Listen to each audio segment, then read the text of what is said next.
remaining wilderness. The mining methods used in the extraction of transition minerals, such as water-intensive extraction and open pit mines, remain unchanged, and increased demand now threatens even more cultural and sacred sites, watersheds, and landscapes. During extraction, toxic materials such as arsenic, mercury, cadmium, chromium, and lead are released into the air and water, with devastating long-term effects on people and the environment that depend on these resources. The Business and Human Rights Resources Center reported in 2021 that there had been 495 human rights allegations made against all 103 companies that they track and who are involved in transition minerals extraction over a period of 10 years. Development occurs on unceded lands without the free, prior, informed consent of indigenous peoples and leads to desecration of sacred places, murders of human rights defenders, protesting development and environmental threats to the resources like land, water, and the subsistence of the resources of people already experiencing the impacts of climate change. These impacts are global and certain to continue without a shift in the understanding of indigenous rights. So, how does the current transition mineral situation affect our daily lives? What sectors of population are the most affected? Undoubtedly, women play a very important role as they are the historical core and the most important people today in our communities because they are working to protect the communities, to maintain the communities. So therefore, when our communities are attacked or affected by mega projects, we as women are the first to see the impacts, to receive the impacts of mineral extraction. Likewise, within our towns and our communities, we are the first to defend the community, the territory, and our resources. In many different indigenous communities, mega projects have destroyed territories to satisfy the world economy, mainly in developed countries. Today, we experience this new wave of threats from mega projects that, under the umbrella of the green economy, once again put indigenous peoples, indigenous women, and our resources at a risk. It is the mothers, the daughters, the grandmothers of the communities who have raised the alert, and women leaders, representatives of organizations that echo their voices. Women like the ones that we have today, who are not only denouncing, but also educating on the topic of transition minerals and green economy. Say that I would like to give a warm welcome to our guests of today. We have Galina Angarova. She is Buryat. She is the Executive Director at Cultural Survival, and she has represented the Indigenous Peoples major group at the UN on issues such as the Sustainable Development Goals and the post-2015 Development Agenda. She has also organized direct actions to block pipeline construction in the Altai region of Siberia, has working also to close a toxic paper mill on the Lake Baikal and to stop a hydro dam from flooding even people's lands. Welcome, Galina. We also have Lesley Muñoz. She is Colla. She belongs to the community of Copiapó in Chile. Since 2020, she is part of the board in her community and part of Observatorio Plurinacional de Salares Andinos. She is an activist and a defender of the rights of indigenous peoples who are threatened by mining activities for gold, silver, copper, and lithium, now due to the green energy transition. We also have Guadalupe García Prado. She's an anthropologist from Guatemala. She has conducted research to support local communities in their demands against the state and mining corporations. Guadalupe's main concerns are the relationships between global investment, global communities, and the environment. With a desire to contribute to the democratization of information and knowledge, she strives to address extractivism with an ethical political commitment from permanent reflection and learning from and with the ethno-territorial movements in Guatemala. We also have Kate Finn Osage. She is the Executive Director of First Peoples Worldwide, an organization situated within the University of Colorado at Boulder that works to build corporate accountability to the rights of Indigenous peoples at the intersection of law, finance, and business. Kate's areas of focus and expertise include Indigenous peoples law and policy, federal Indian law preventing violence against women, sustainable finance and business, and human rights as well. Welcome, Kate. We also have Jannie Staffansson. She's Saami, and Jannie belongs to the Indigenous peoples of Scandinavia and northwest of Russia, the Saami. She is from a reindeer herding family. When she's not out with the reindeer, she's working as a consultant, assisting Saami organizations and communities, often in relation to climate change issues, capacity building, and Indigenous peoples' rights. She has a background in environmental studies and organic chemistry. She worked as an advisor for a Saami organization on environmental and Indigenous rights issues, where she participated in negotiations of the Indigenous Peoples Platform with UNFCCC during and after the Paris Agreement. So happy to have all these powerful leaders today. We will have a series of questions, and we will give them a space to talk. And welcome again to the people who are joining us. Please, just a brief reminder to use the Q&A section to comment in the chat. We will be happy to have your questions, your suggestions for this and future events. To start and opening this, I would like to say that the transition economy is not just affecting women, but affecting the whole communities. But what does a just transition to a green economy look like to you? We have heard this topic many times, and sometimes we are wondering if it's really something different. We would like to explain and discuss today why Indigenous women are especially vulnerable to this issue, and how Indigenous women have been leading their communities in the protection of their rights. And for this, we will start with Jannie. Jannie, welcome. We would like you to introduce the topic by telling us what is your experience in Sweden. And I would like to ask you first, what is happening in Sweden with the discovery of the biggest rare earth materials deposits in Europe? Thank you, Jannie. Hi, I will try to share my screen with you all and show my view. Hi, everyone. I hope that you are having a wonderful time wherever you are. I'm so excited to be participating in this event. And I'm happy to see in the chat that there are so many people joining in from all around the globe. My name is Jannie Staffansson, and I will be speaking here today on mostly behalf of the reindeer, but also on behalf of the community of which I work for right now. I'm the project manager for a project called Muñoz, our new Kiruna. And Kiruna is a city high up in the Arctic on Saami people's land. Saami people are, as a lot of Indigenous peoples, divided by borders. We are located, here is Kiruna, but we are cross-border people from Norway, Sweden, Finland, and Russia.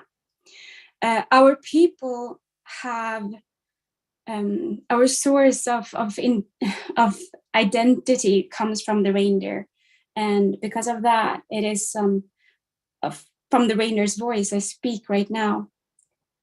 But I will try to speak on our issue, but first give you some more information about where we are Here you also see a big part of Europe, which is a part of also where Sweden is. The communities that I work for are the reindeer herding community of Gabna and Levas. And you can see those they are divided, their borders are divided, and within that border is Kiruna. You can also see another red dot, which is Jokkmokk, where I live and reside. The two communities, Gabna and Levas, have been on this land, reindeer herding, following the reindeer, while the reindeer used to migrate from coast to coast. But now they have the migration route within the borders of these communities. And you can see also a lot of other community borders and also the other Saami reindeer herding community names in this part of the map. The issue that these communities are facing right now, I will get into that later on, but first I want to give you some of the history, but also the situation before these big news happened in the beginning of this year. But Levas and Gabna community have been living with, and I do not know how, but they have adapted and lived through over 130 years of mining. There is a huge LKAB owned mine, and LKAB is a Swedish state-owned mine, and it is one of it's the world's biggest underground iron mine. And it runs more than 150 meters deep, 1,500 meter deep. And because of that, it is not the only mine on these communities' land, but it is the one that is dividing and threatening these two communities' existence.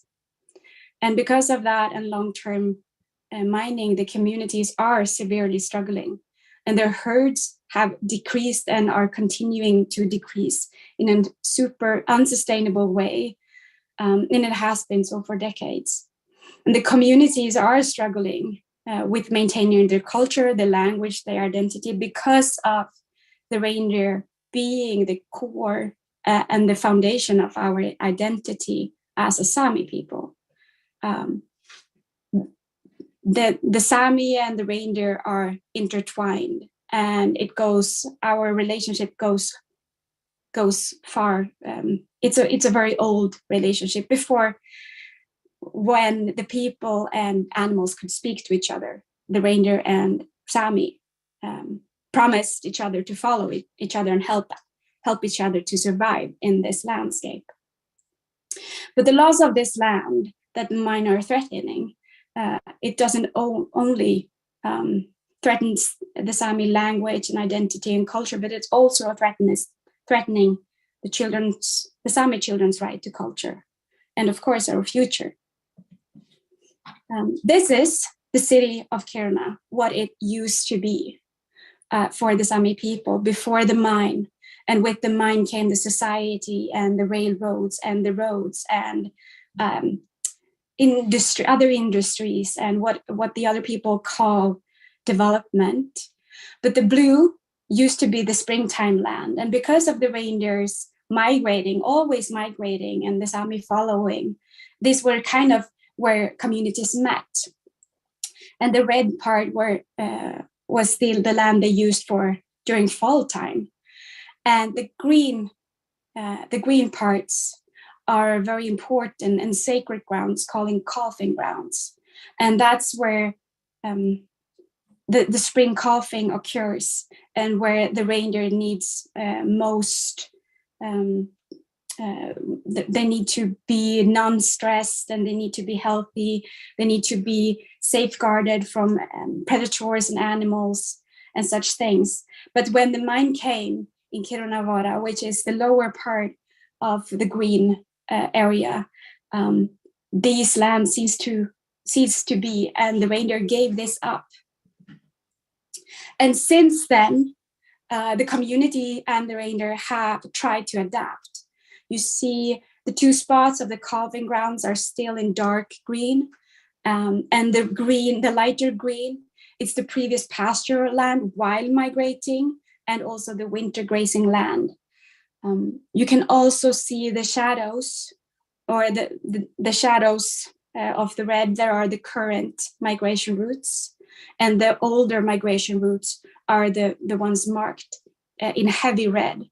And these are how you can see how the system, how the Saami and the reindeer have been adapting for 130 years now, but still continues to adapt. And maybe you will notice the current migration route, which is kind of like a ghost in this picture, but it is what the Saami actually calls today the labyrinth. They cannot find their way out. They don't really know where they are or not. It's also fenced in migration routes right now, because they are really forcing the reindeers through this area, this city, which all with all the people around and all the infrastructure and industry and infrastructure that is expanding. And you can see that there's not really much space for the Saami to adapt. They have been adapting, and they can no longer use this land as grazing land while they are migrating. The right that the reindeer also has when the reindeer herder are not able to carry them with the forced migration, they usually migrate on their own, but because of the city is a blocking part, they cannot get through, and they choose other areas. Often they come into other community areas. You can also see this part in red is where you can see the city of Kiruna, but you can also see the important piece marked in red for the community of Gabna. And the mine has run so deep that a huge rift has been created, and the entire city, the city of Kiruna, has to move because of the rift. And you can see the pieces marked in red where there are new parts of Kiruna that the city is moving to. And the moving started in 2017, and it's anticipated to go on until 2035. And this is where I came in this project, because the communities really needed assistance in how to survive this migrate of the city, because that was threatening enough for their existence. And what happened now this year is that in the beginning of 2023, LKAB state-owned mine announced that they have found the biggest source of rare earth metals in Europe. And this kind of mining does not exist in Europe at the time. And if you see the blue part in this map, that is where they have found the rare earth metals. And it's a huge piece of ore, but it's also a huge piece of iron ore, which is the same iron ore as located in Kirunavara, and that is the orange part, which they're already mining. If you have been noticing the migration route and the important parts of the community of Gabna, you will see that the Pergeyer deposit, which is what they call it, they also call it the Saami deposit, the Saami mine deposit. It's located on a very, very sensitive area for the community here. It's actually on a part of an old migration route no longer in use because of the development, and also on a current migration route of the reindeer, which is difficult enough for them to get through. Oh.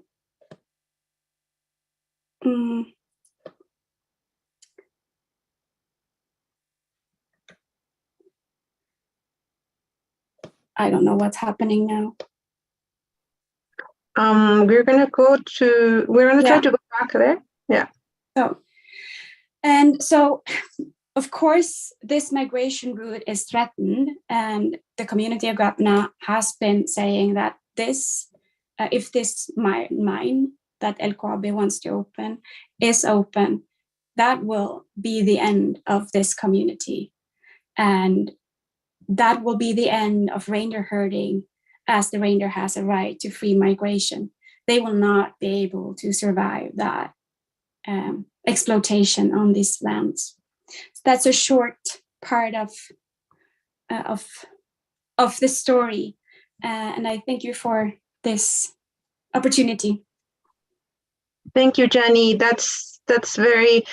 It's hard to summarize a whole situation in 10 minutes for sure. But we would like to know, you already talked about the situation that's in your communities in Sweden is happening, how these impacts are especially on Indigenous women going if said projects are set in motion.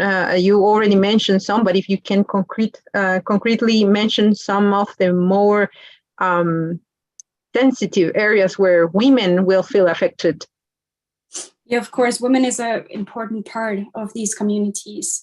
And since their entire culture and language is threatened if the reindeer cease to exist and if the reindeer herding cease to exist, the women are the cultural barrier in most communities, if not all.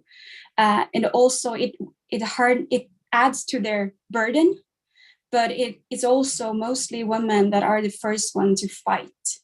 And if it's threatening their children's identity, and if it's threatening our reindeer identity, or the identity that we have that is so connected to reindeer, and reindeer herding and the activities around it is also a huge core of where all this cultural knowledge and language is transmitted to the young ones.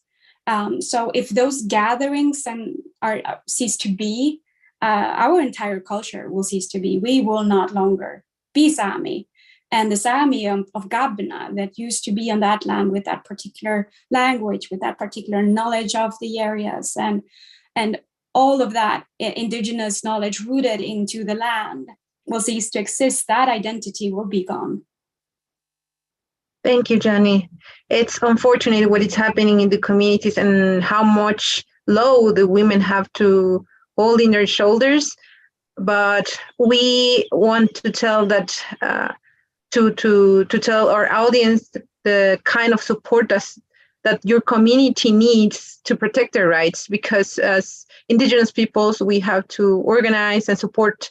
And therefore, we would like to know specifically the support and what can governments and international mechanisms should do to help you.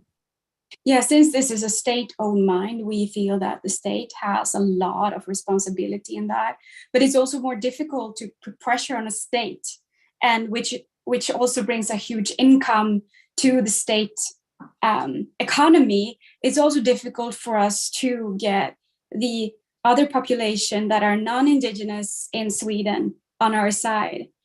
So we would really need the entire global community to support us and to spread the word, to put any pressure that they have on the Swedish state to respect Indigenous people's rights and human rights and the rights of the children through their culture, language, and identity.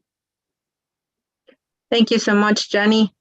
She is in the north and the highest point of the earth, and I'm sure that the situation, even it's in the south for Lesley, our next guest, won't be so different. There are for sure points in common.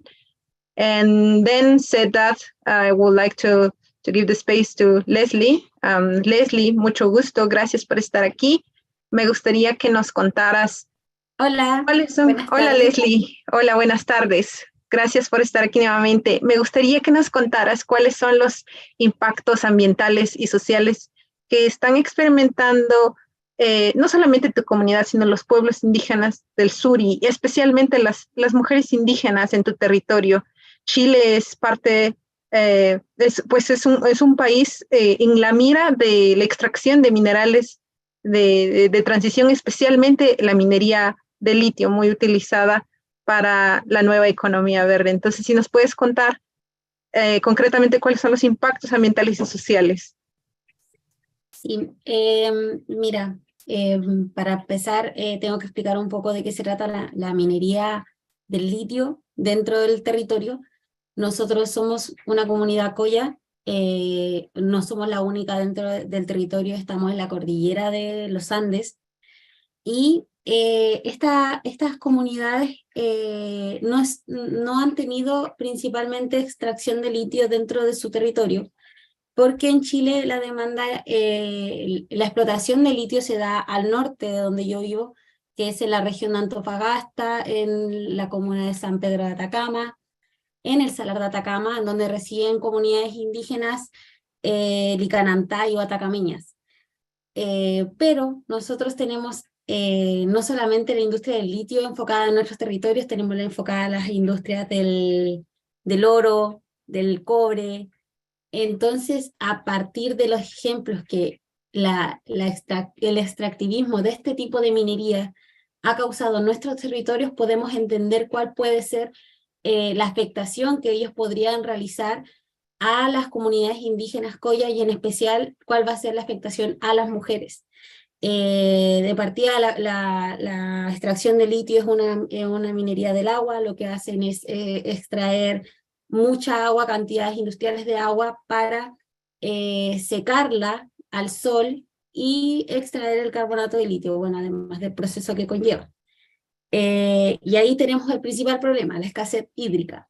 ¿A qué nos lleva la escasez hídrica? Acá surge lo primero, que es el despojo territorial. Las mujeres nos vemos afectadas porque tenemos que emigrar de nuestro territorio en donde nosotros cultivamos, plantamos, porque los hombres se van a trabajar dentro de la minería, porque así es como se trabaja en Chile, en el norte de Chile. Las mujeres se encargan entonces de lo que es el cuidado del niño, el cuidado del hogar, agricultura y cultivo y ganadería. Y ahí es el primer daño, que es o la primera afectación, que es el trabajo no remunerado para las mujeres. O sea, tenemos que las mujeres indígenas, en este caso, no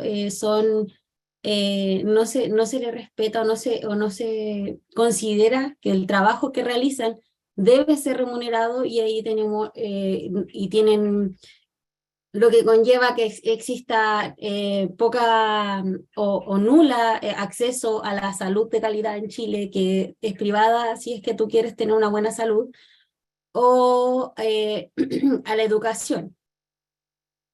En la industria minera también pasa que los hombres son la industria es mayoritariamente de hombres, son pocas las mujeres las que acceden a este tipo de trabajo, y cuando acceden a puestos que no son los mejores pagados dentro de la industria.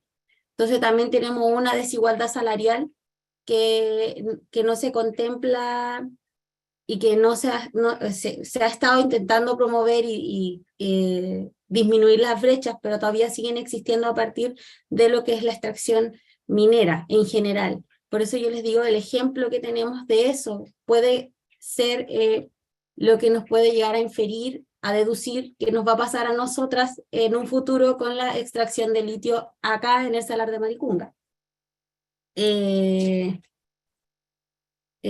Por otro lado, bueno, el despojo territorial, las mujeres somos las principales defensoras del medio ambiente, entonces también somos las primeras afectadas por la defensa del territorio. Somos criminalizadas acá en Chile, el pueblo mapuche, principalmente en el sur, se ha visto, las mujeres son las principales criminalizadas dentro de la defensa del territorio. Entonces tenemos un ejemplo de todo el funcionamiento de acá de Chile, especialmente tanto en el sur como en el norte de Chile.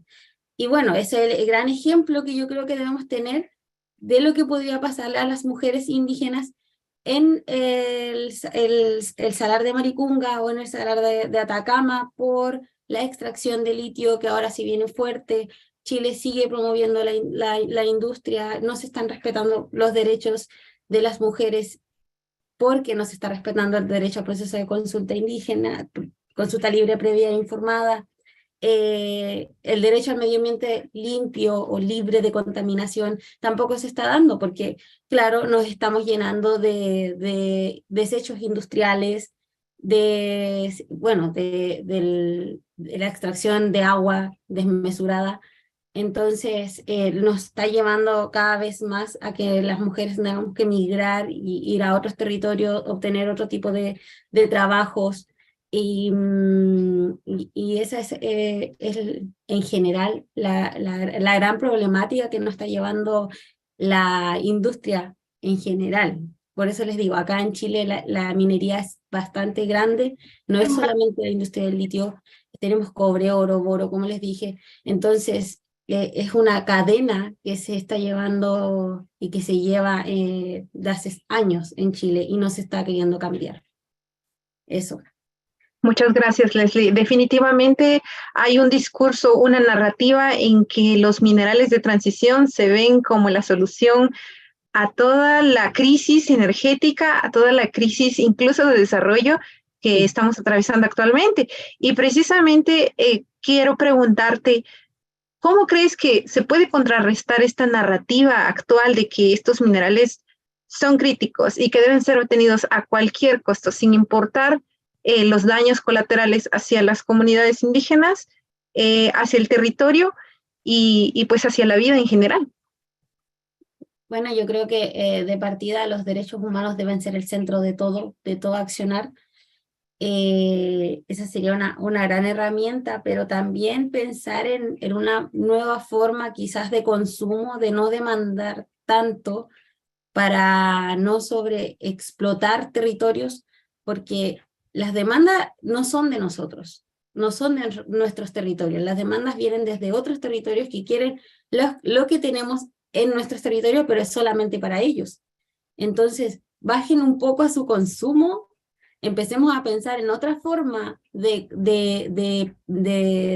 economía, en repensar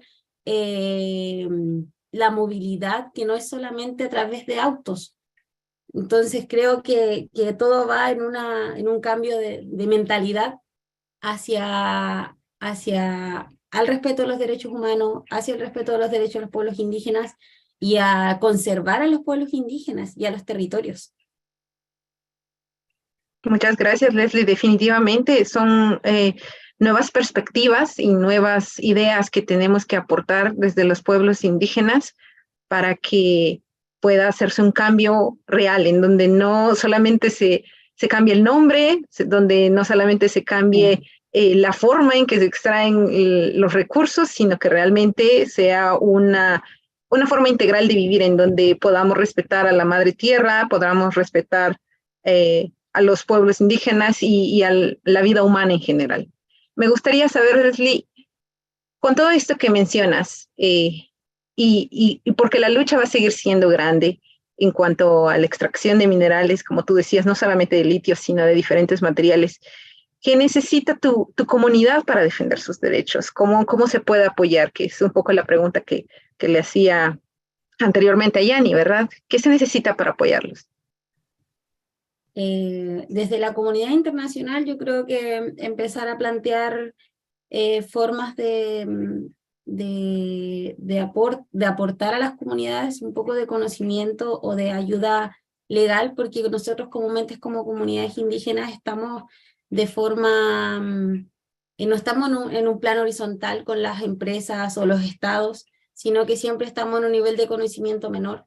Nunca tenemos la defensa jurídica, por ejemplo, o de conocimientos científicos para decir, acá, si ustedes hacen esto en este territorio, van a secar o van a afectar la biodiversidad o nos van a afectar a nosotros. Entonces, creo que el aporte científico, jurídico, es una buena herramienta para ayudar a las comunidades, pero también a educar a las comunidades a cómo defenderse o de qué forma defenderse y que tengan esas herramientas para en un futuro, si es que, y ojalá que no, son vulneradas. Claro.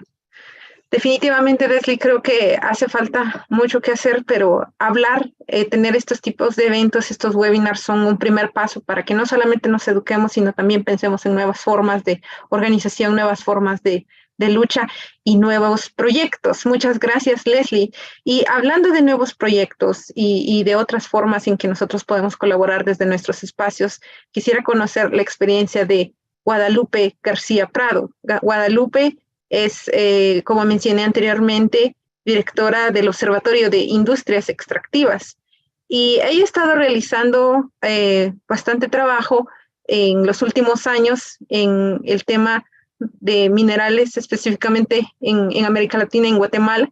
Entonces, me gustaría que, Guadalupe, pudieras comentarnos cuál es tu trabajo en el Observatorio de Industrias Extractivas. ¿Qué es lo que está tratando de hacer el observatorio? Bienvenida.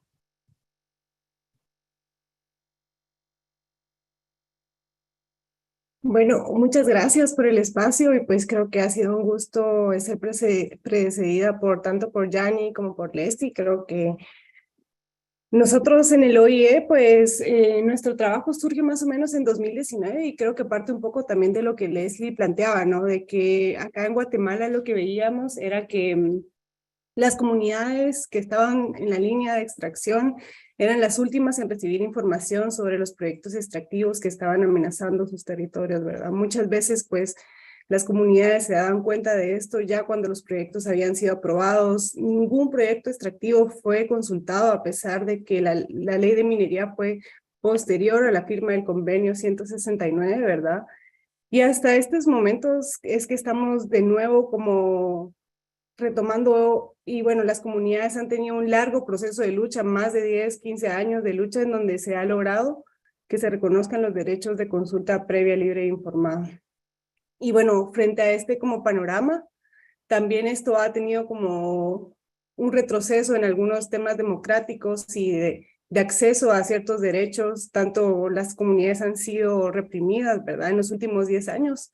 Según datos de Global Witness, ¿verdad? Más de 80 defensores ambientales han sido asesinados en Guatemala, de los que se tiene registro. Y pues partiendo de esto, nosotros vemos los datos y las herramientas que utilizamos en el OIE, que recaudamos, sistematizamos y visualizamos en nuestra página, pero también distribuimos y democratizamos en los espacios comunitarios como una herramienta que puede potenciar la lucha de las comunidades organizadas, ¿verdad? Una herramienta que pueda servir para poder gestionar la vida y armonizarnos con la naturaleza. Y partiendo de esto, pues el trabajo del observatorio, como les mencionaba, busca eso, ¿verdad? Busca democratizar esa información y garantizar ese acceso a la información, que es una de las primeras violencias que se hace sobre las comunidades, sobre los territorios y sobre los cuerpos. Entonces a partir de esto, pensamos que es importante también como partir, bueno, esto es lo que el OI hace, pero ¿y por qué, verdad? Es porque creemos que puede haber una transición justa, ¿verdad? Creemos que las luchas que están haciendo las comunidades, pues nosotros no nos vemos como protagonistas, sino al contrario, ¿verdad? Como alguien que puede apoyar y acompañar esos procesos, ¿verdad? Y que estamos en contra del colapso ecológico, en contra de esta desigualdad de accesos y por lo tanto, ¿verdad? Buscamos eso y creo que también vale la pena como poner ahí sobre la mesa antes de entrar como en los datos de cómo es esta situación de los minerales de transición energética se materializa en Guatemala, en qué creemos y por qué creemos esto, ¿verdad? Creemos que una transición justa puede ser posible, una en donde las comunidades, digamos, puedan permanecer en el territorio, que sea viable, que no sean comunidades desalojadas, que no sean despojadas de sus tierras, que no sean violentadas, una en donde las comunidades, digamos, no se les siga destruyendo sus sistemas socioecológicos con el fin de extraer más minerales, ¿verdad? Imaginamos también un territorio desde las lógicas no extractivistas y en armonía con la naturaleza, con los principios de la cultura maya, con todo, digamos, también en armonía, no para acumular energía, sino para cuidarla y protegerla. Y sobre todo también una en donde la cultura y la espiritualidad sean esa luz que guíe un modelo de vida digno y sin violencia. Entonces, partiendo de esto, lo que ahorita en Guatemala estamos viviendo, pues es un aumento, y bueno, antes de pasar a eso, tal vez es que la estrategia de defensa de los territorios, pues creo que va en distintos niveles, y nosotros buscamos aportar, digamos, a estos distintos niveles, ¿verdad? A nivel ecológico, ¿verdad? Cómo los derechos están ahí siendo de las comunidades, tienen que ser protegidas a nivel social, también a nivel político, y también a nivel cultural, ¿verdad? Porque esos territorios que están siendo amenazados hoy por la industria extractiva son las condiciones que necesitan, las condiciones físicas y también simbólicas, culturales, que se necesitan para el ejercicio de la identidad, ¿verdad? Y de las prácticas de las comunidades.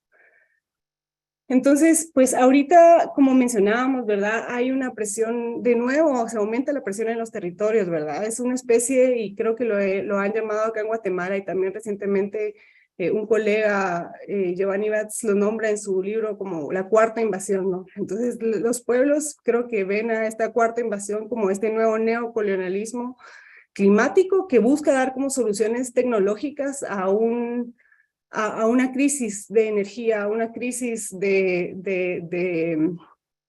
clima, ¿verdad? Crisis que al final solo está poniendo más presión sobre los territorios y sobre la diversidad que sustenta la vida en estos espacios, ¿verdad? Y cómo al final el destino de la humanidad está entrelazado con el destino de estos lugares que se defienden. Y entonces, cuando uno ve este mapa es de ahí de referencia de War on Want. Ellos publicaron como este panorama general de América Latina y del mundo, de cuáles son los minerales de transición y dónde están siendo extraídos, ¿verdad? Pero acá vamos a hacer un acercamiento a Guatemala y específicamente en el tema del níquel, ¿verdad? Que es uno de los minerales de la transición energética, ahora está siendo denominado como un mineral crítico. Y si ustedes ven a su lado derecho, nosotros hemos hecho estas como contracartografías para poder también brindar una mirada diferente y poder comprender esto. Todas estos polígonos que ustedes ven sobre el mapa de Guatemala son solicitudes de licencias, y las que están pintadas de rosado son licencias que están enfocadas en el tema de la extracción de níquel específicamente, o que tienen entre sus minerales de interés el tema de la extracción de níquel. Y pues esto ha ido en aumento en los últimos años, y también por eso es que nosotros vemos con preocupación y con urgencia poder ver esto, ¿verdad? Porque al final, digamos, estos proyectos han dejado los pasivos ambientales en las comunidades, y también la responsabilidad de buscar justicia social y ambiental, ¿verdad? Incluso, por ejemplo, en el caso del tema de la minería de níquel, las mujeres quechí del Estor, específicamente de la comunidad Lote 8, han buscado justicia no solamente dentro del Estado-Nación de Guatemala, sino también fuera del Estado-Nación, ¿verdad? Trascender esas fronteras, porque sabemos que este no es un problema únicamente de Guatemala, sino es un problema pues global, ¿verdad? Es un problema que afecta a... que pues nos pone en evidencia como esos nexos desiguales que hay como espaciales, ¿verdad? Entre quienes acumulan la energía, quienes acumulan las ganancias, y qué es lo que queda en estos territorios, ¿verdad? Que quedan ahí: la pérdida de biodiversidad, la erosión, la sedimentación de las aguas, las afectaciones de las ecologías de la cuenca, y sobre todo, pues pone en jaque ese espacio que permite la reproducción de la vida. Y bueno, para ver este tema desde una perspectiva global, ¿verdad? Yo quería poner ahí algunos datos de cuáles son los principales países exportadores de níquel, ¿verdad? Entonces, acá está dividido por diferentes continentes, pero digamos, en América, Estados Unidos, Canadá son principales, pero Guatemala también representa un 1.54%, ¿verdad? Y ese pequeño porcentaje, ¿qué tanto impacto tiene, verdad? Ahorita, pues, Filipinas e Indonesia son los principales, pues, pero hay otros ahí. ¿Y por qué vemos esto? Porque la cadena global de apropiación de los recursos, ¿verdad? En su primera etapa está la etapa de la extracción de la minería, ¿verdad? Y después todo este proceso para que lo que se necesita es, pues, tener estos grandes centros de acumulación de energía, ¿verdad? Pero ¿para quién y quiénes son los que lo controlan, verdad? Al final vemos que siempre han sido como estos estados-nación que han dominado en esta época. Pero esto, ¿cómo se traduce en Guatemala, verdad? ¿Y cuál es este impacto? Entonces, desde en los últimos años hemos visto el aumento de las solicitudes, ¿verdad? Más de 183 solicitudes de licencias mineras que amenazan diferentes territorios indígenas, ¿verdad? Lo que ustedes ven en rojo son las solicitudes que están vigentes, ¿verdad? Tanto de diferentes actores, desde empresas canadienses hasta empresas francesas, hasta empresas, de capital ruso basadas en Suiza y otras ahí. Pero el resumen es que ahorita tenemos, digamos, 5 licencias vigentes de exploración y 6 licencias vigentes de explotación, y eso ha implicado una cantidad de violencia sobre los territorios, sobre las personas, ¿verdad? Y sobre los futuros de los jóvenes también que habitan esos territorios, ¿verdad? Que se ven como en jaque ahí frente a esta nueva expansión.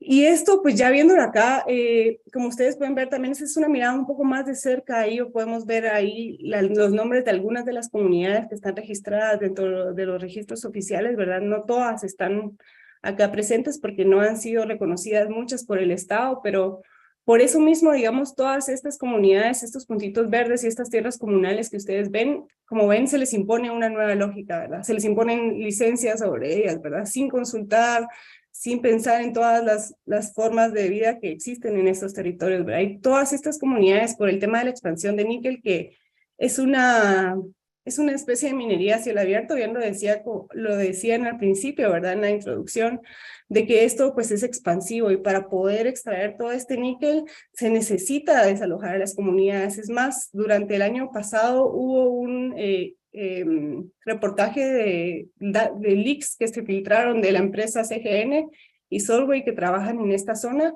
y se identificó que incluso ellos ya tienen como cotizado cuánto cuesta cada lote de cada casa de una comunidad en valor de extracción de níquel, ¿verdad? A pesar de que hay vidas humanas que están ahí, vidas que al final están siendo como puestas como sacrificables, ¿verdad? O en donde se les valora menos. Y entonces esto nos trae también a una cosa de, bueno, cómo las experiencias de esta explotación minera se hacen también como en el cuerpo, ¿verdad? Y cómo eso también evidencia el racismo estructural de esto, ¿verdad? Porque este despojo territorial es desvalorizar la vida de las personas que habitan en estos territorios, y quienes, como también se ha mencionado, son quienes son guardianes de esta biodiversidad y quienes han mantenido una relación armoniosa con el territorio. Y bueno, esto es un poco lo que explica también que desde el 2014 hasta la fecha, digamos, el 2020, la extracción ha ido en aumento. Entonces, entre 2019 al 2020, a pesar de que de uno de los proyectos mineros más grandes estaba suspendido, se expandió su crecimiento, ¿verdad? Han operado ilegalmente y a través de la violencia también. Esto es algo que lo vincula. Y desde el 2006 hasta el 2021 se han extraído un total de 28 millones de toneladas de níquel, lo que ha equivalido a un total de 1.821 millones de dólares en ganancias para las empresas que han extraído este ferroníquel, de los cuales únicamente han quedado acá 6.9 millones de dólares, que equivalen únicamente al 0.37 de esas ganancias, ¿verdad? Entonces, vemos que no solamente es desigual en términos de los impactos, sino también es desigual en términos de las ganancias que se quedan, ¿verdad? Y pues acá hay una tabla un poco más detallada sobre esas ganancias y esas regalías que se quedan acá en el estado.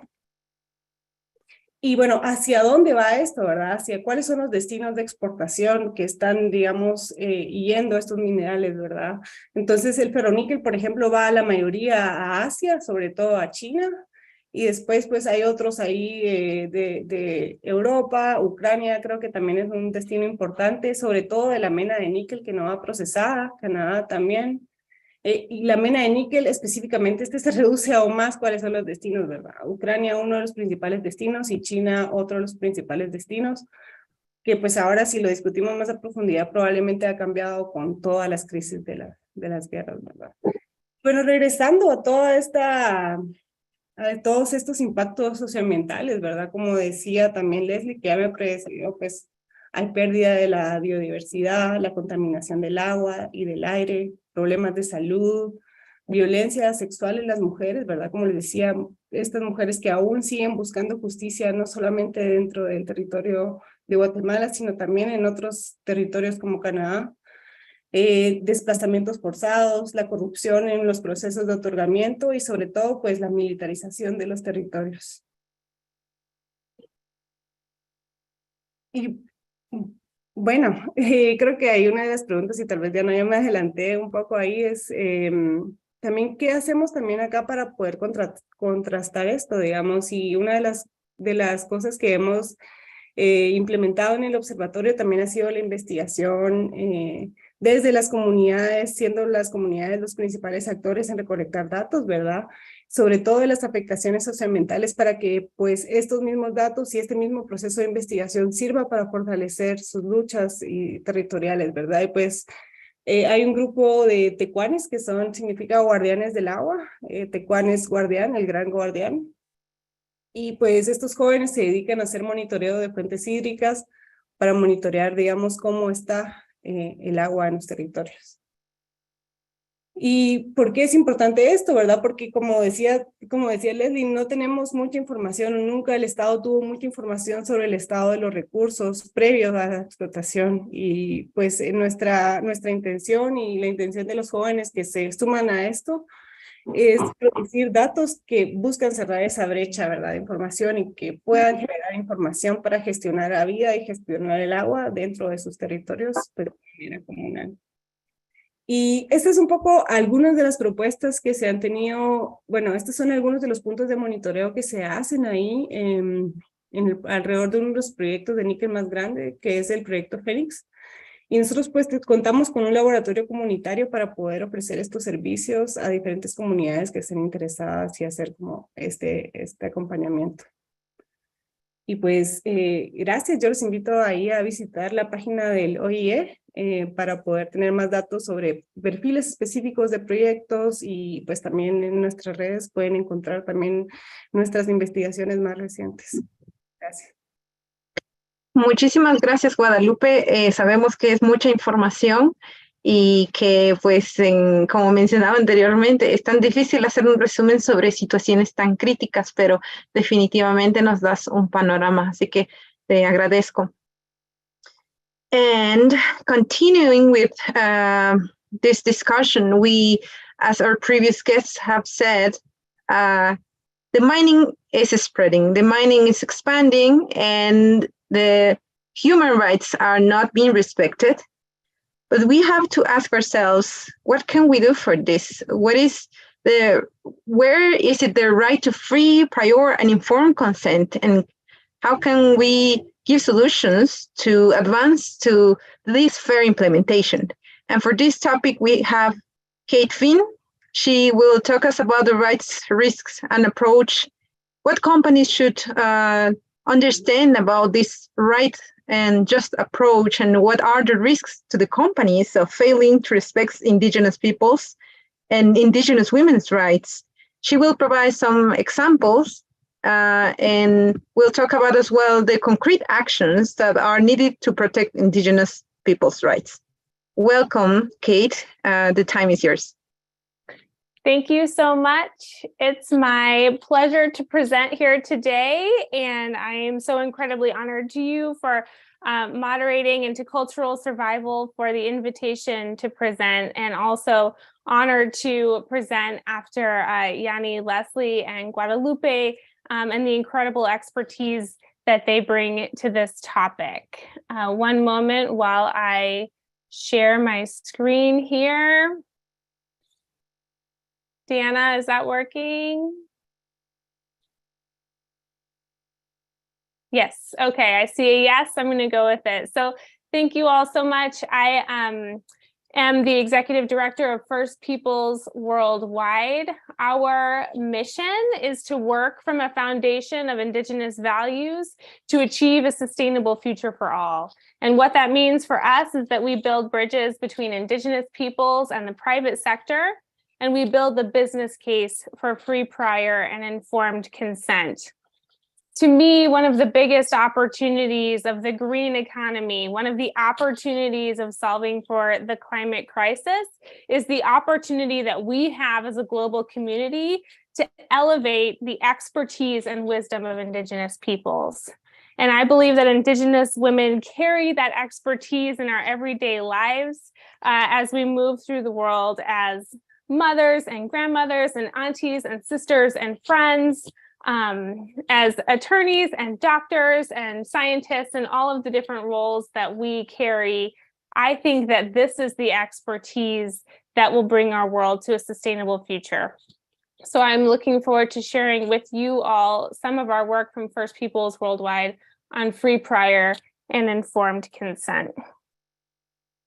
So I want to start here with the UN Declaration on the Rights of Indigenous Peoples. And the reason I want to start here is because free, prior, and informed consent is enumerated in the UN Declaration on the Rights of Indigenous Peoples. And what it does there is it sets the high standard as a protective mechanism for all of the rights of Indigenous peoples. It's a protective mechanism that allows the self-determination of Indigenous peoples to flow forward. And so when I speak to companies, as I do often, and I speak to investors and financial institutions, often they want to define FPIC the way they want to define it. They want to say what free, prior, and informed consent should be. But in fact, free, prior, and informed consent, the high standard is in the UN Declaration because it covers all of the rights of Indigenous peoples and is protective in that way. So why is free, prior, and informed consent important for Indigenous peoples? And what we heard strongly today from several of the presenters is that mining and development is occurring without consent, without free, prior, and informed consent. But why is FPIC important? It's grounded in Indigenous peoples' inherent rights to self-determination. And it's grounded in the ability for Indigenous leaders to speak about their economic priorities, but not just economic priorities, cultural priorities, environmental priorities, spiritual priorities, social priorities, environmental priorities. In fact, when it's done right, FPIC provides equity in decision-making and equity in participation as to any development that impacts Indigenous peoples and their resources. So today we're talking about mining and extractive industries, and that's important, but it also applies to the education of our children, to language development. It applies to our intellectual property as Indigenous peoples and to cultural property as well. So FPIC is a way, it is a mechanism for Indigenous leaders to have their priorities spoken at the decision-making table and spoken in a way that is equitable. These are the tables that I believe Indigenous women can be at and should be at as we carry forth our knowledge about our communities and our individual circumstances. And I will say that there is no country in the world that protects Indigenous peoples up to the level of the UN Declaration on the Rights of Indigenous Peoples.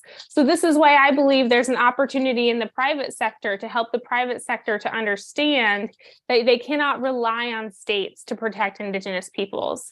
We can't rely on states who we know are giving concessions to mining companies to protect Indigenous peoples. In fact, it is the UN Declaration only that protects Indigenous peoples. So I'm going to move forward to the rights and risks framework that I speak about often. So when I talk to companies, what I'm talking to them about is that for Indigenous peoples, a social license to operate is free, prior, and informed consent. Companies are often required to have or like to have a social license to operate when they go into any territory. And what that means is that social license to operate is the ongoing acceptance of the company's practices by its employees, stakeholders, and the general public. Social license to operate is created and maintained slowly over time as a company builds trust with the community in which it operates. So what I say to companies is that you cannot have a social license to operate unless you have free, prior, and informed consent. And we know that without free, prior, and informed consent, many communities organize disruptions to the operations of the company. Social conflict is generated. And we know that these community disruptions cost mining companies between $20 and $30 million a week. So when companies can recognize FPIC, when they can recognize what a good engagement looks like, it helps them in the end to screen for the risks that come from failing to respect the rights of Indigenous peoples, first and foremost. So as we heard before, in the United States in particular, we're talking about transition minerals. Many of the transition minerals necessary to fuel green technologies are within 35 miles of Native American reservations. When we talk on a global level, we know that over 5,000 of the mining projects globally involving the minerals, transition minerals, are about 54% of those projects are located on or near Indigenous peoples' lands. So what we knew when we talk about transition minerals, when we talk about the green economy, is more and more there will be impacts on Indigenous peoples. There will be impacts on Indigenous women, and this will continue to happen at a greater and a faster rate. What I think is really encouraging is so many Indigenous peoples around the world are developing their own protocols, and they're developing their power to hold companies accountable and to really make sure that the supply chain is transparent in terms of where things are being sourced. And I think it's important for us to recognize at convenings like this one that the more that we know where around the world these things are happening, we can see the common patterns. We know that if we have FPIC, if we have Indigenous leaders speaking, that creates risks for companies. It creates reputational risk, it creates legal risk, it creates political risk, and it creates operational risk. So in the United States alone, I just wanted to highlight a couple of the mining projects that are going on. Many of these are in a state of federal environmental permitting and environmental feasibility. There's a number of different companies involved, but all over the United States, we can see where transition minerals are having, where companies who are wanting the minerals are coming in and getting permitting. And most of the tribes listed here have not given their consent to any sort of permitting or any sort of mining on their lands.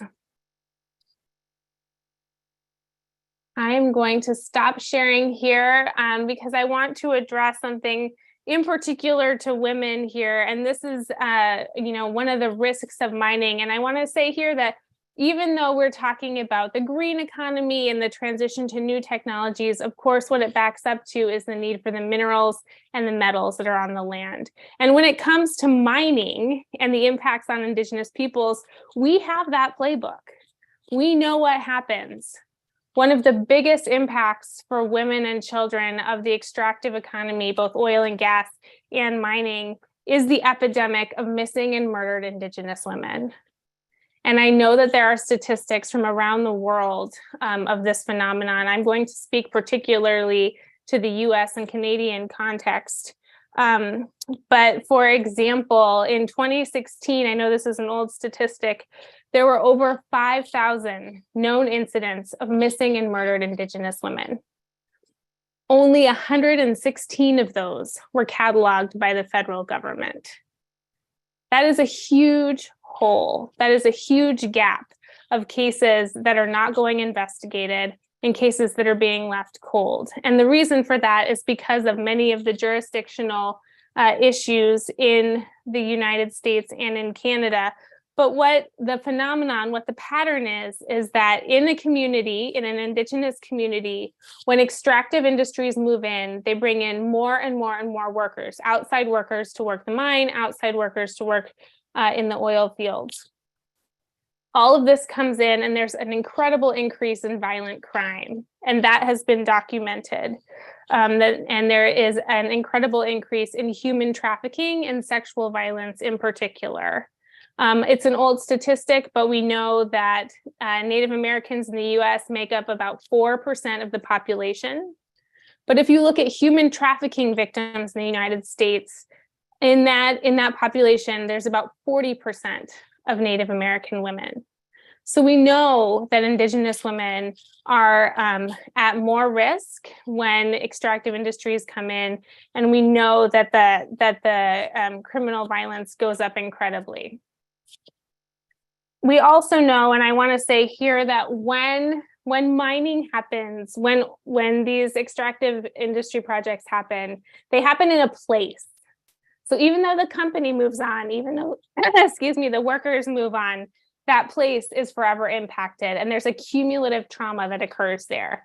It's environmental trauma, but it's also social trauma, excuse me, and that community is left to deal with that trauma, usually without economic benefit from the mining that took place in that place. So we have the playbook on mining. And where I see incredible opportunity is that we also know that free, prior, and informed consent can work. We know that Indigenous leaders know their communities best and can advocate for the women and children and families and social and cultural welfare of those places best.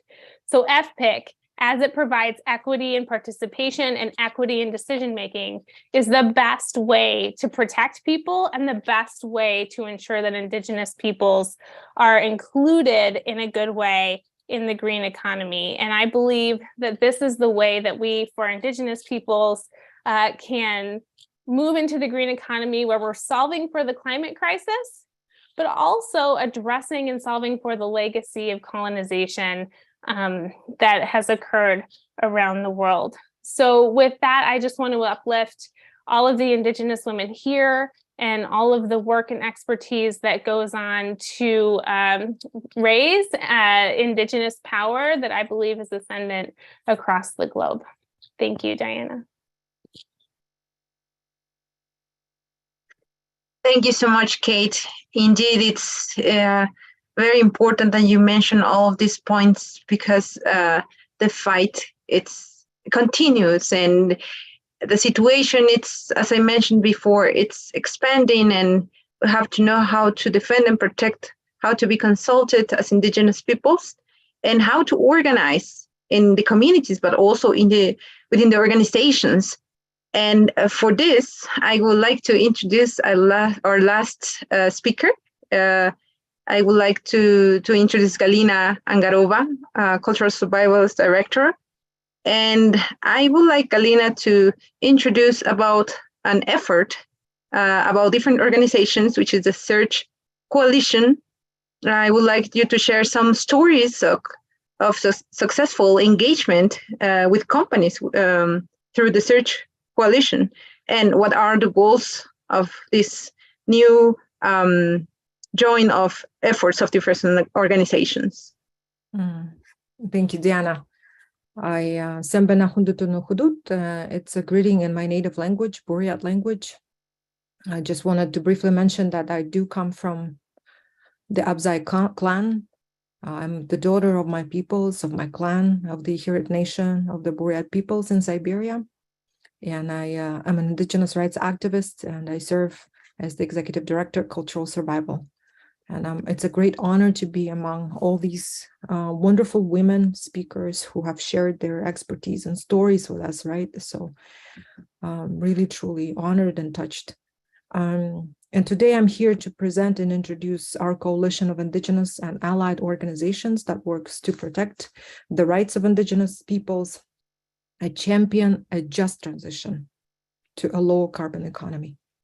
And this coalition is a coalition of trusted partners that includes Cultural Survival, Botany Fund, First Peoples Worldwide, Earthworks, and Society for Threatened Peoples. And we know the demand for those minerals is growing. It's growing really fast. And we call upon governments, corporations, and financial decision makers to avoid the mistakes of the past, to avoid dirty mining, and protect the rights and self-determination of Indigenous peoples, and especially Indigenous women around the globe, many of whom live in areas rich in these minerals. So we understand the need for economic development. We believe that well-being of some communities cannot be built at the expense of Indigenous communities, especially Indigenous women, who make important, invaluable contributions to conservation of wildlife, biodiversity, our unique cultures, our unique languages. I would like to start with sharing about the ongoing history of struggles of indigenous peoples in Russia, and connect this story to this global effort. So just wanted to share this, the story, how we started this work. And it starts with a tragic event back in May 2020, and it includes an account of events that led to this creation of this coalition. When Norilsk Nickel, which is the largest nickel producer and other materials producer in the world, violated the rights of indigenous peoples in the north by spilling 21,000 tons of diesel into the local waterways, which became one of the largest oil spills in the history of the Arctic. It threatened the food security. It decimated the fishing and the hunting grounds of Dolga, Nenet, Nganasan, Ibank, and Inet indigenous communities in the north. So a few months after the spill, Russian indigenous leaders saw an announcement from Elon Musk that Tesla will be looking for nickel supplies to produce their Tesla vehicles. In August 2020, our coalition initiated an online campaign and an appeal to Elon Musk and Tesla not to purchase nickel and other materials from Nornickel. Though our campaign partner, through our campaign partner Earthworks, we facilitated a direct dialogue between Tesla representatives and some of our coalition members. And then we expanded this campaign to other companies such as BASF, which is the largest chemical company in the world that is partnering with Nornickel to supply the European market with battery materials. And we also held discussions with international investors in Nornickel, such as Credit Suisse and UBS. So our dialogues with those companies and banks have been successful so far. We understand that our concerns were heard, and Tesla, for example, included an Indigenous Peoples policy as part of their supplier code of conduct. Another success was that using our leverage through this chemical company, BASF, and before the war, we pushed Nornickel to become a pending member of the Initiative for Responsible Mining Assurance, for short IRMA, a commitment that several leading Western EV companies are requiring for their suppliers. To become a member in good standing, Nornickel committed to comply with the highest standards of this certification, including the launch of a mine audit within 12 months and comply with the right to free, prior, and informed consent. However, since the start of the war in Ukraine, the process of this certification has been officially paused. So from this experience, we quickly learned that the scope of the problem and the extent to which transition minerals are affecting indigenous peoples globally and the proximity of the sources of transition minerals to indigenous lands is pretty close. The proximity is close, as Kate was mentioning, that the majority of transition minerals are located either within or within very close proximity to indigenous lands. We started encountering many stories all over the world about how this mining for transition minerals is affecting indigenous lands. The second example after the Russian one is the Quechua community on Lake Izabal that Guadalupe was talking about. They rose in a peaceful protest against the nickel mine, which over many years has contaminated the community's water.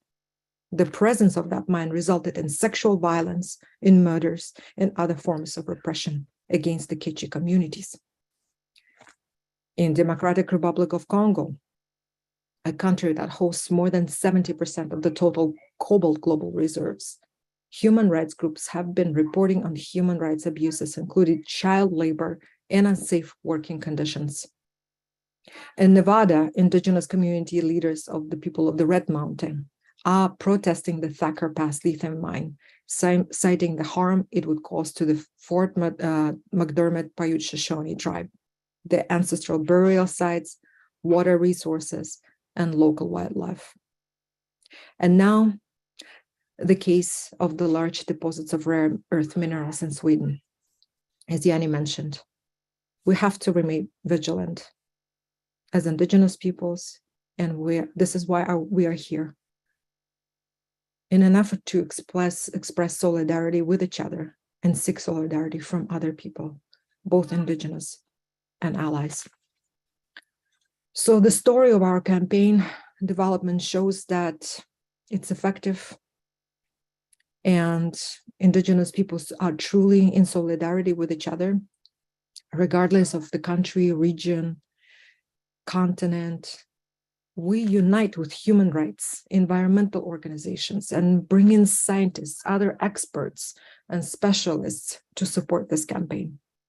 And the coalition is unique in several dimensions. First, we have the expertise in multiple sectors. We have experts in shareholder advocacy and corporate engagement.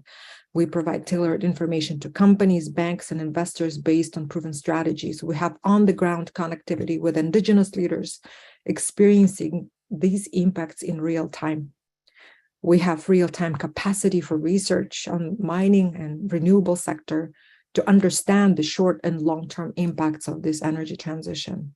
And we have global connectivity through our networks that we had already established. Most of all, that it is an Indigenous-led coalition that is led by Indigenous peoples and for Indigenous peoples. All of the voices in this coalition and all of the leaders are decision makers at all levels. We decided that having the lessons that we've learned from these experiences, and that the experience we gained from our Nor-Nickel campaign, that we can apply those lessons to support communities in other countries. So since May of 2020, we collectively had hundreds of conversations, if not thousands of hours of conversations among the coalition members, community representatives, Indigenous activists, allies, partners, scholars, funders. And in the course of these conversations, we build trust. And as you know, that trust is probably the most important thing then when you build coalitions, and we can only move at the speed of trust. And finally, in August, specifically on August 9th, the International Indigenous Peoples Day of 2022, we officially announced ourselves as a coalition. Thank you. Diana, do you have other questions for me? Thank you, Galina. I could ask you many different questions, and I'm sure that we will keep talking here because it's a very important topic. But I would like you to talk a bit more about the efforts that you have been making in advocacy in the UN and the EU and the US. If you can elaborate a little bit more about it. Mm-hmm. So yeah, thank you so much. I would like to update what have we done as a coalition, the advocacy front in European Union and the United States. We have been engaging with our partners in Brussels. It's Transport and Environment and the European Environmental Bureau and CATAPA on 3 pieces of legislation. And the first one is called the European Union Battery Regulation, which was adopted at the end of last year. And I'm happy to report that we managed to insert 2 references to Indigenous peoples, one being in the risk categories. In the previous iteration of that legislation, we had United UN Declaration on the Rights of Indigenous Peoples in one of the annexes, in Annex 1. And basically, towards the end of the process, last minute, that reference was deleted, which tells me that we still have a lot of work to do. We're currently advocating on the inclusion of references to the UN Declaration, ILO 169, the right to free, prior, informed consent, in the text of the new law called Corporate Sustainability and Due Diligence Directive and Critical Raw Materials Act. Last week, a delegation of cultural survival partners and staff were in Brussels, meeting directly with the members of the European Parliament and members of the European Commission. And we felt that we were heard. And we really wanted to stress, to put the face on the issue, that Indigenous peoples were still here, we still exist. And we're the ones who are protecting the biodiversity. 80% of the remaining biological diversity is on the lands of Indigenous peoples. It's not coincidental. Indigenous peoples have managed since time immemorial to protect the biodiversity. And if you see on the map of linguistic and cultural diversity overlaps 100% with biological diversity maps. That means it's the Indigenous peoples who have been managing and protecting and conserving the existing biological diversity. And that's the traditional knowledge of Indigenous peoples is that key ingredient. So that's what we were communicating to the members of the parliament. And I felt that we were heard because we met with the key members who are in charge of these directives, who are writing the text of these directives. Secondly, so that's on the advocacy front, but I also wanted to mention our capacity building work is because it's very important that we're not only in these spaces in EU Parliament or with the Biden administration, but we're also working directly with communities. That's why as Cultural Survival, we decided to really focus on capacity building in that we are able, in partnership with our communities, to really come up with the best FPIC, Indigenous-led FPIC protocols. That's why last year, when we were in Guatemala, we held a community dialogue with over 100 representatives of ancestral authorities and radio stations in Guatemala to dialogue what good FPIC is, what Indigenous-led FPIC is, what are the gaps, what are the opportunities, what are the challenges. And we're hoping to do the same thing in South Africa. This year, in September, we're inviting communities from Namibia, Botswana, Zambia, South Africa, and maybe other parts of Africa so that we can get together and really discuss what it means to have our protocols, not a protocol imposed by a government, not a protocol imposed by a company, but an Indigenous protocol that is culturally appropriate and relevant to a very specific place. And of course, every community will have their own way. So that's what we're trying to do at CS. And finally, we are in the process of selecting grants that will be distributed to communities that are currently being affected or in the planning stages, in the concession stages for transition minerals. So this is our contribution to communities, that they can use these financial resources to do the work that they need to do to protect their lands and territories. And of course, our goal is to provide direct support to communities. And of course, we welcome any leads to community representatives, because at this moment, we have communities that from Argentina, Bolivia, Chile, Guatemala, US, Sweden, and other countries who have applied. And it tells us that the need is there. Yeah. Thank you so much, Galina. I appreciate very much. Yes. Sorry. It was frozen for a minute. If you want to say something else, we still have a couple of minutes. Okay.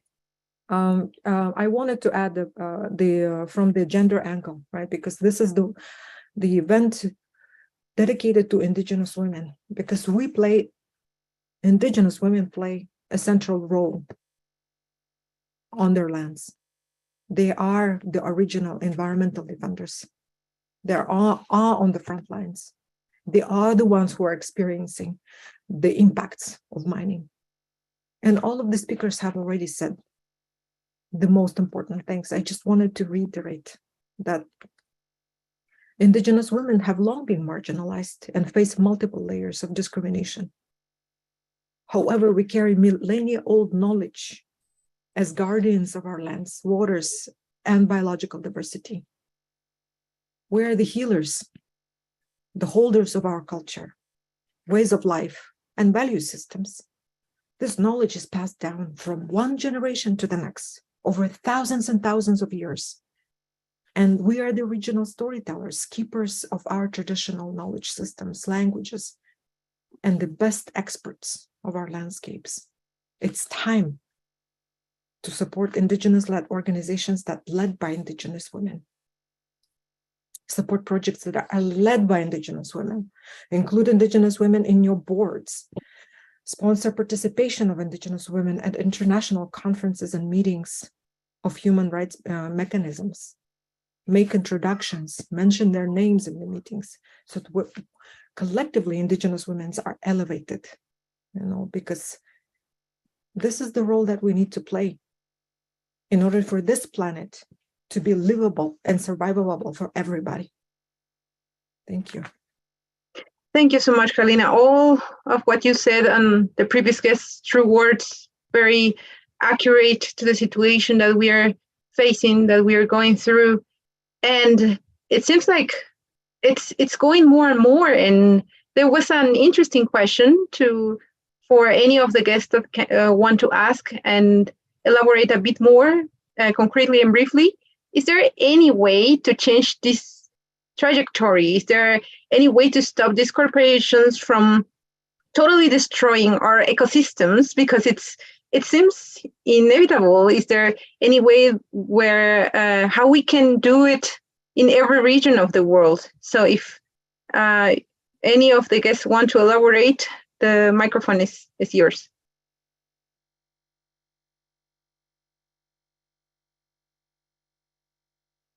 Maybe Kate, we can respond to that question around self-determination. I think we had we saw the question in the section. Yeah.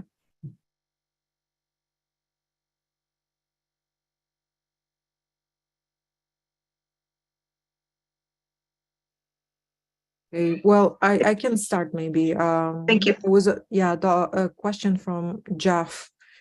He mentioned that what would you say to Indigenous peoples in the global north who are engaged in large-scale battery projects for economic development? And Jeff provided a link. So my response to that was that I believe in Indigenous, I come from the school of thought in Indigenous rights movement that self-determination is the fundamental right for Indigenous peoples. Right, and it needs to be respected. That's why we're half FPIC, the right to free, prior, and informed consent that upholds the right to self-determination. It's our right to say yes, no, yes, maybe, or yes, but, maybe, no, but. So this is the right, and that consultation with Indigenous peoples is not equal to consent. So what I said is that it's the right of each community to decide for themselves whether to engage in this project or not, but only after assessing all the associated risks and of course like some benefits. So maybe I can pass that on to Kate. Thank you. Yeah, I wholeheartedly agree. I think that a real recognition of FPIC is necessary because that is how Indigenous leaders develop their priorities and get their priorities into the market. So there are many Indigenous leaders who may say no, and they need to say no because they know for their communities that no economic or that no development from a mine is best. And there are some Indigenous leaders who will choose to create equitable deals and better deals with companies for a variety of reasons. And that is all FPIC, right? That is all, it is consent. It's about where there is equity, where there is participation or equity and participation in decision-making as well. And I think to the question, is there some way to change the trajectory? that to me is why I'm so excited to be a part of the Surge campaign, because yes, it is FPIC. That is the way to change the trajectory. That is the way to, as we talk to the private sector, as we talk to banks, as we talk to investors, as we talk to shareholders, and we understand that FPIC is what is going to make the green economy different. It's what will make sure that everyone is included in the economy, and that we are not just passing along the burdens of the extractive economy in the same way. And so I think that that is the key in a lot of ways, but I think it's difficult, and I think we have a long way to go, but I really do believe that that is the way that we move forward, is to strongly voice this. And I also think the reason that I work so hard on FPIC is that there are so many, there's over 5,000 Indigenous peoples around the world. Every community, or there's a lot more, there's I think 5,000 different entities is the stat I'm thinking of. But everyone has different priorities. But if a company can operationalize FPIC, they can understand those priorities and be able to respond accordingly. So I really believe that that is part of the key moving forward. Thank you so much, Kate. I don't know if Jannie wants to answer the previous question. Is there any way that we can stop this trajectory to stop destroying the ecosystems and the Mother Earth? Yes, thank you for the question. And I agree with Galina and Kate as well. But I also think that the piece that we're doing now, we're sharing knowledge, we're sharing strengths and weaknesses and structures of how to create a system that's more sustainable for Indigenous peoples. So sharing knowledge, but also sharing support and solidarity, amplifying each other's voices and stories. I think that's also a very important thing. And it's also what Kate was talking about, a reason for companies wanting or being forced to begin a process about FPIC, but also keeping them accountable for it. Because, for example, when it comes to deforestation industries, in Sweden, they have kind of made their own, the state has kind of made their own definition of what FPIC is. So that is also an issue that we need to push and focus on. And I think that a global community has the strength of really setting the tone of what FPIC is and can assist us in that. So sharing knowledge and solidarity with each other, I think, is key. Thank you so much, Jannie. Lesley, Guadalupe, si quisieran agregar algo sobre cómo podemos parar esta situación, ¿qué podemos hacer al respecto?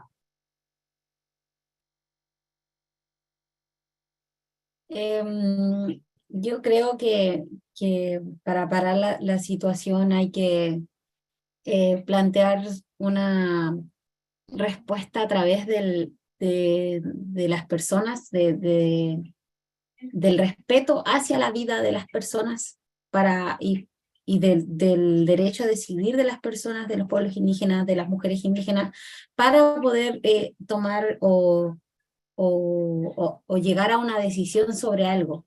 Pero todo esto tiene que ser con conocimiento de lo que va a pasar, porque no podemos actuar sin tener certeza de lo que pasa en los territorios o de lo que va a pasar. Y que el día de mañana, yo ahora estoy diciendo que sí, y el día de mañana esto se va a secar completamente. Entonces, una forma sería, y también sigo diciendo lo mismo, o sea, hay que repensar en que si esta demanda exacerbada de litio o de minerales de transición energética es realmente necesaria. Eso.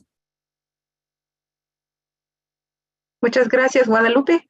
Sí, yo me sumo a lo que dice Lesley. Creo que hay que pensar justamente en eso, ¿verdad? No necesitamos acumular más energía, sino solo repensar cómo la entendemos y cómo nos relacionamos con ellos, porque el cambiar todos los carros actuales por carros que necesitan solo más minerales va a terminar de acabar con los recursos existentes en los lugares donde es importante conservarlos y donde son los ecosistemas más vulnerables y también donde habitan estos pueblos pues que siempre han cuidado de estos recursos. Entonces, para nosotros, pues, desde el observatorio, tratar de tener datos y poder como estar atentos a estos avances extractivos para poder detenerlos antes de que avancen más, ¿verdad? Y poder, pues, aportar ahí a los diferentes procesos de reivindicación étnica territorial.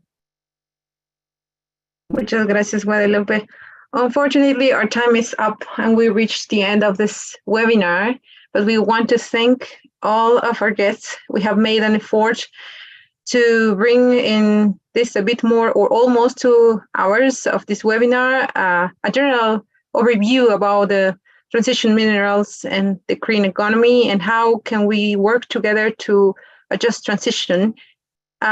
We have answered some of your questions in the chat, other pending questions that we didn't mention for the lack of the time, but we hope that you had a good time and that you learned and have more ideas to keep working towards the situation. And I want to thank again all of the nice and very important presentations of our guests. So yeah, my name again is Diana Pastor, and happy to have these spaces, and we hope to have you in the next webinar. Thank you. Thank you. Muchas gracias. Muchas gracias. Adiós, un gusto haber compartido con ustedes. Good to see you all. Thank you.